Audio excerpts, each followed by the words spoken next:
กดนี่นี่โอ้นี่ตัวที่สองตัวนี้เด็ตัวแม่มันตัวนี้พี่น้องเราแบกไปแล้วใส่บางรันแถวห้องนี่แหละตัวใหญ่ปะโอ้ตัวใหญ่ตัวได้เนาะเกือบขาดบอสสายเบ็ดหันจุดจังโอ้ถึกเลยตัวหนึ่งพี่น้องเข่งน้อยอยู่ใช่แล้วไหมจังเด้อเบิ้งยังดูโอ้ตัวใหญ่ตัวพี่น้องน่าจะมีไข่เด้มัน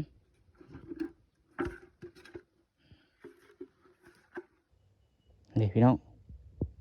เสียบปลาเค็งน้อยเสียบคีมันหลังตัวมันถือกี่นี่นะพี่อ้ายเอามาใส่ไว้แต่เช้ากูเลยเดี๋ยวใส่ไว้นี่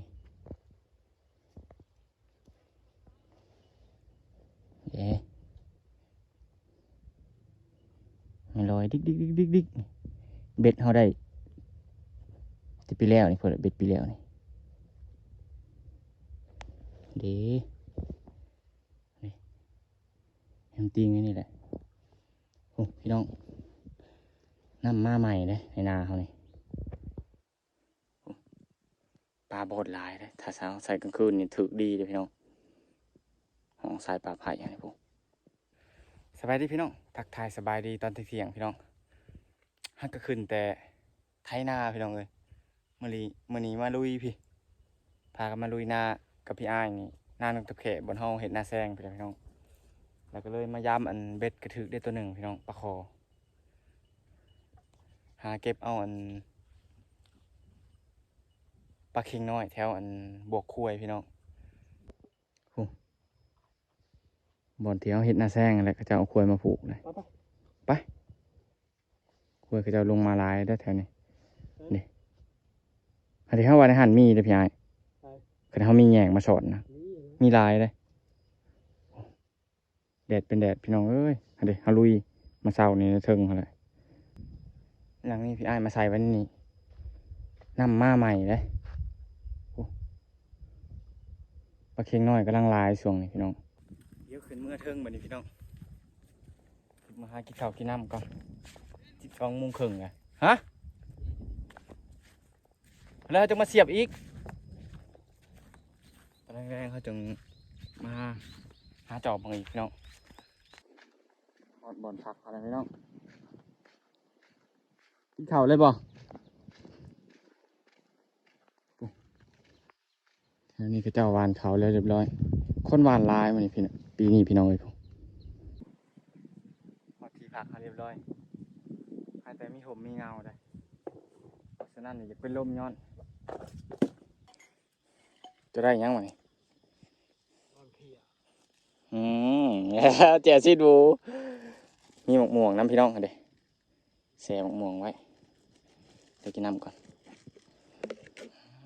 น้ำห่อนๆนี่น้ำเย็นนี่ถือว่าเหมาะสุดเลยพี่น้องโอ้เราซื้อลายอะไรเนาะ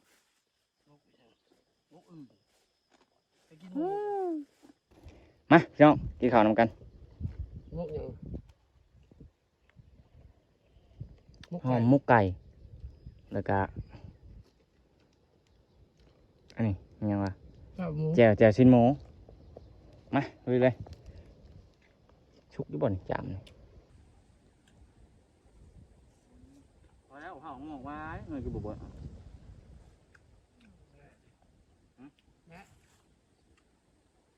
ลมเย็นดีอ่ะพี่น้องนอนแล้วลมบ้านสิเนาะ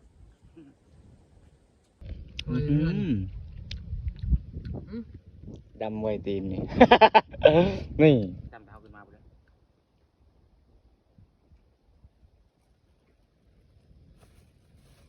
มันเป็นช่วงพ้นของเราเป็นไม่ใช่ทางอันไหนพกได้อันนี้มายอดมันเลยมันมียอดนี่ใบแก่มันเนื้อยอดได้ยังเป็นยังหมางเรากินได้ มึงก็ใบแก่ เด้ดิไปบ่ นี่เป็นยังมันขมนะขม ผมไม่ได้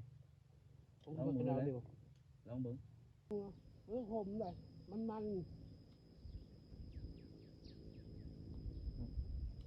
นี่เป็นผลเนาะ ตายของพากันตายก็ดีไทยเขาก็มาเอา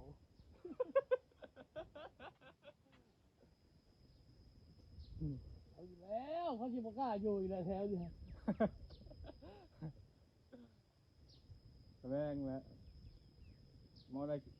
เห็นมอขี่รถมาใกล้หลังเฮือนเมื่อคืนนี่มูปั่นไว้เร็ว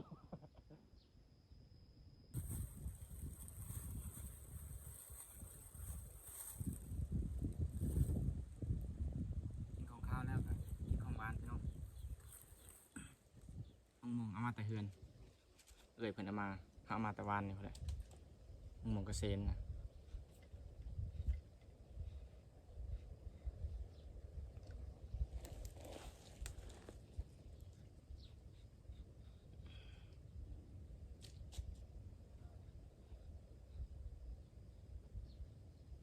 ตอนเราไถหน้าอยู่นะ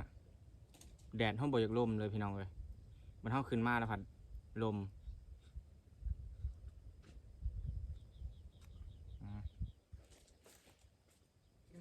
อ้าวเป็นยังไง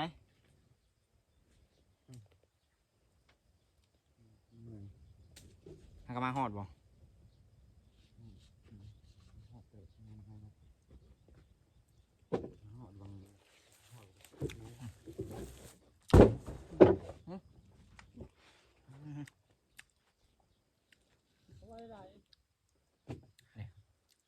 หัวใจเต้นแห้งหัวใจ หัวใจเต้นผิดปกติ หัวใจ ไปพี่น้องลงลุยงานต่อห้างบัตรนี่หาเก็บเขียดเลยนี่เขียดเขาได้ขึ้นมาเช้านี่10 ปลายตาย10 ตัวนี่ยังเหลือ5 ตัวเขียด15 ตัว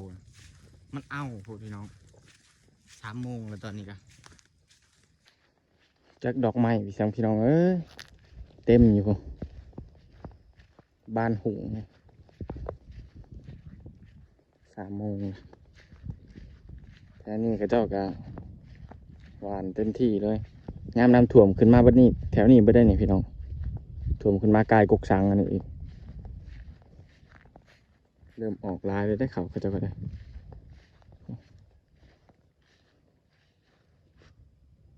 เดี๋ยวไปไทยพุ่นแหละเขาไปหาไทยแล้วเขาก็เขียดมันรี่อยู่นะมาเศร้านี่เขาได้แล้วเติบได้เพราะว่าเขาไทยแล้วเขาคาดโบแล้วนะเวลาเขาขาดแล้วมันออกตามกองทีไทยนะหลายเลยแถวนี้ยังอุดมสมบูรณ์อยู่ได้พี่น้องเลยครับแดดแล้วทั้งนั้น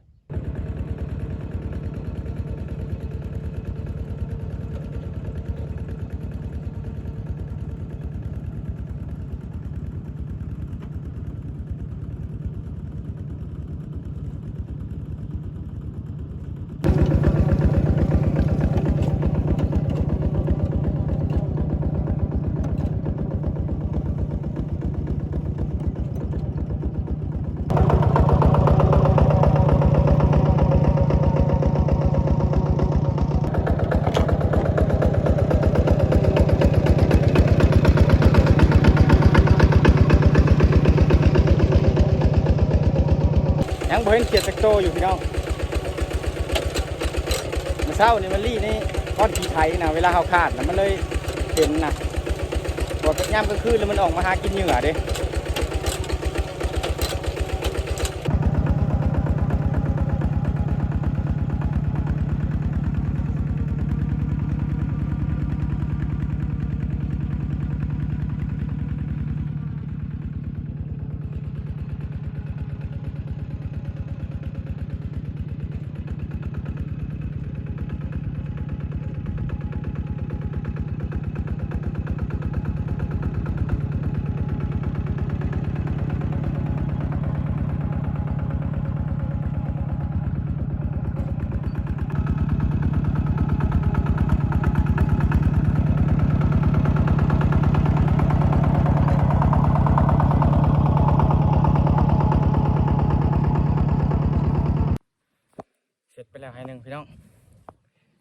เดี๋ยวเฮามาหาเรายามเบ็ดก่อน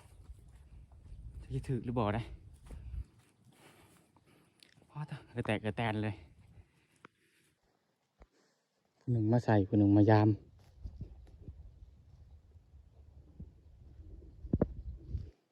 เราไปใส่ใช่ปะ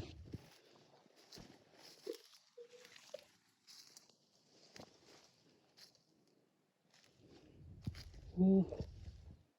เดี๋ยว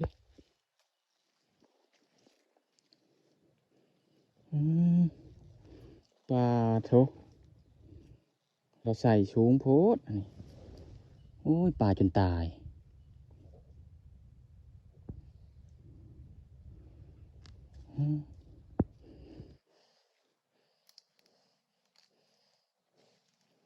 เดี๋ยวไปเอาปลามาเปลี่ยนก่อนไปเบิ่งตัวนะ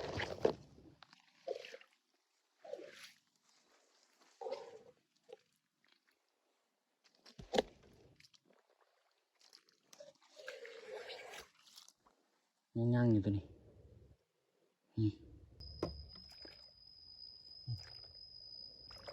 มันบตีงยันบกินนะเราเห็นลังหนึ่งเห็นหนวดมันนะก็ที่ถือปลายังกระบูแหละยังบริยามเอาเด็กปลาเข่งน้อยเราเห็นลังกันก็ไผ่นี่แหละ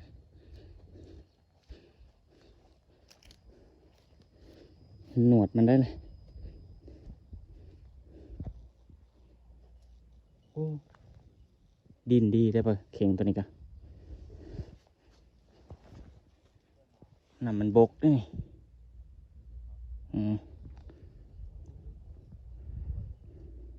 ยาย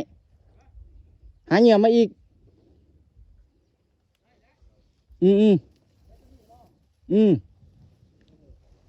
โอ้นี่ปรากฏพี่น้องปรากฏนี่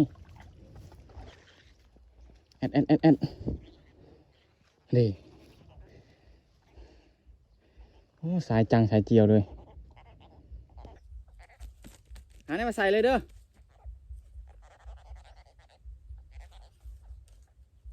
ผู้ที่2 ตัวเทียนย่ายมายามเพลนนี่นะครับ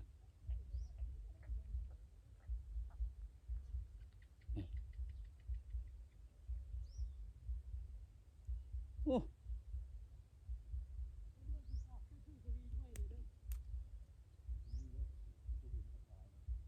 เหี่ยงมันแข็งเลยพี่น้องเอ้ย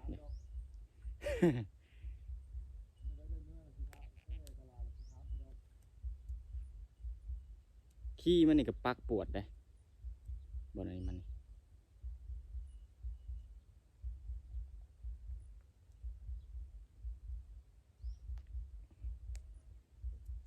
โอ้มันเลยได้ดูปรากฏนี่ปรากฏมันมาขึ้นแถวห้วยแถวห้องพี่น้องเพราะว่ามันมีป่าไผ่ลายนะแถวห้วยโบปานใด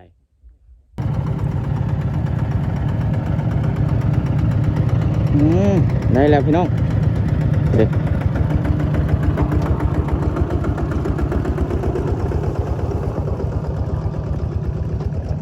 เขียดมันยังบ่มาโฮมลายนะมันก็คือเขาไทยปะไว้แล้วมันมาเข่าก้อนขี้ไทยยามกลางคืน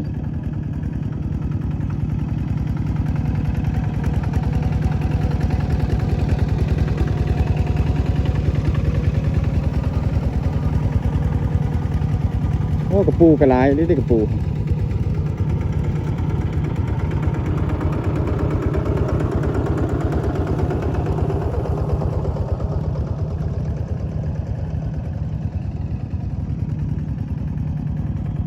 มันมีอยู่ตัวน้อยๆไหมเด้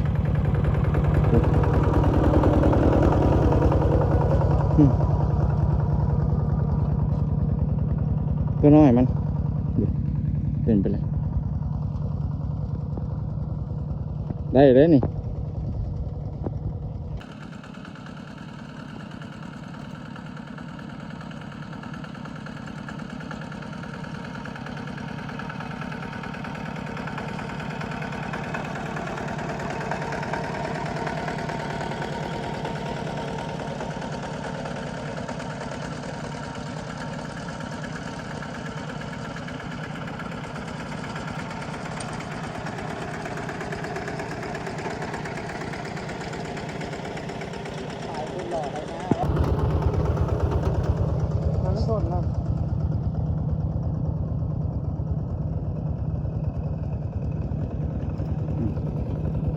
ผู้หนึ่งเห็นผู้หนึ่งบ่เห็นพี่น้อง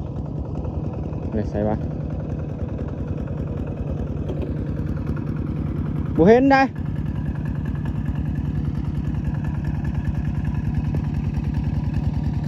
ย่าเห็นนี่แหละตัวหนึ่ง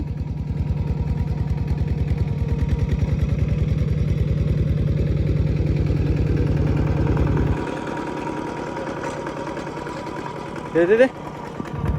ลยโอ้แม่ไข่ได้นี่โอ้เดี๋ยวตัวไหน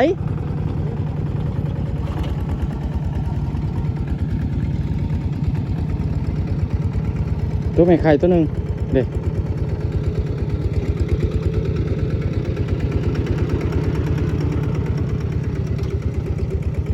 ลุย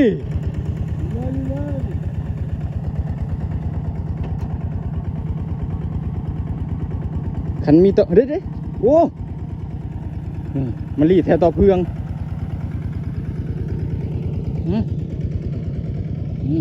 โอ้นี่ตัวที่สองตัวนี้มาแล้ว2 ตัวตอนแรกก็ได้3 ตัวว้าตัวบุกคือตอนเช้านะลายอะไรเดี๋ยวให้นี่มันมีเพืองหลายมันเพืองเขาดอแหละง่วอยากกินเบิร์ดพี่น้องเลยมันบุกคือเพืองเขางานตาเบิ่งน้ำตัวนี้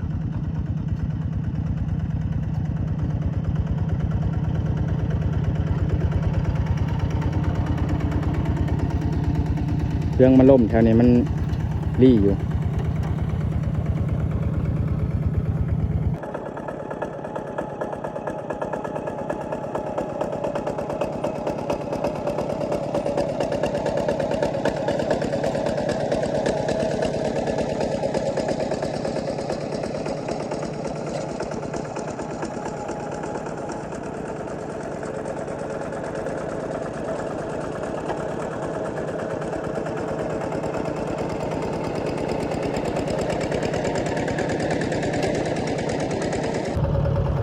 ใช่โอ้ตัวใหญ่เต็มเนาะ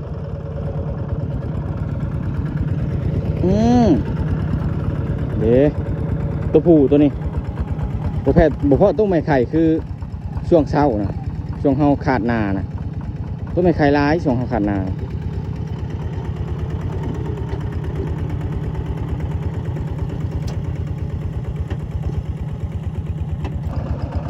ใช่เลยโอ้ตัวใหญ่เนาะ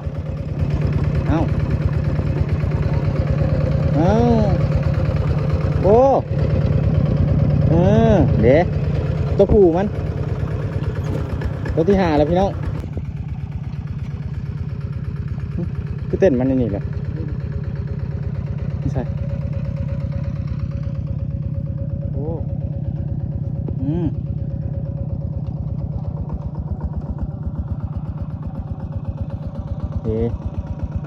เดี๋ยวตัวแม่มันตัวนี้พี่น้องมัน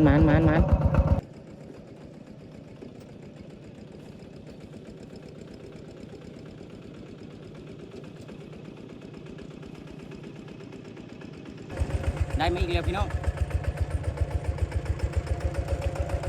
นี่มาจับเมื่อกี้นี่ต้องใส่นา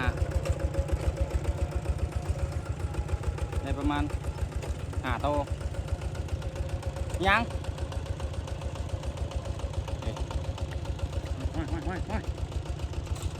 มันตัวผู้ตัวแม่ได้หีบปลายเลยเด้คำแบบนี้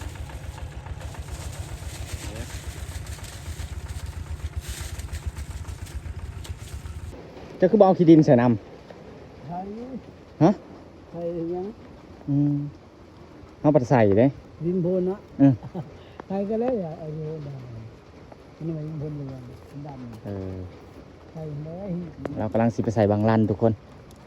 มาจากบ้างมัน แล้วว่างเลยเลย โอ้ใส่น้อยแท้เด็กเหงื่อเรากระปูกับดินโพนขี้เดือนในหันก็มีได้ขี้เดือนในหันนะเขาบอกว่าเจ้าสีใส่เขาก็เลยบริเก็บ โอ้ยมันยังไม่ใช่ทั้งคำเลย ถ้าใส่ขี้เดือนพร้อมนี่น่าจะถึกเลยเนาะขาวดีแล้วเนาะมันขาวเนาะโอ้บางไม้อยู่เพื่อให้ว่าขาด มันเข้าดีเด้ซาเฮาลองเบิ่ง เอาไม้เนาะ บางไม้นะเด้เราเจาะหู หน้ามันเด้หน้ามันก็หน้าไม้เนาะ อืม มันติดแล้วเนี่ยไม่ได้ไม่ได้ขึ้นโพนมันติดในงาน ได้จักปีแล้วบางรันตัวนี้ หาปีแล้ว โอ้แสดงว่าเก็บไว้ดีอีหลีฝนตกเลยพี่น้องเอ้ยตกหลัดแรงซ้ำกูเข่าเราถ้าฝนตกแห้งๆนี่เป่งบ่ตกเลยพี่น้องเอามาส้นในเถียงเราพี่น้องเพราะว่าฝนตกนะเอา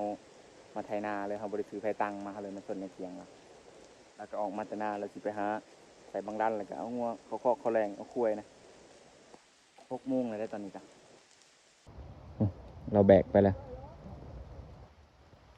ใส่บางรันแถวห้องนี่แหละพี่น้องเอียนมันลายพี่น้องเลยสิปลายบังได้เราเอาไปนะโอ้ยตะกี้เขาอยู่ในบ่อนห่มอันนั่นแหละฝนตกแห้งเขาเลยมานะยาติบข่าวเปียกง่ายกำลังเอารถไถขึ้นมา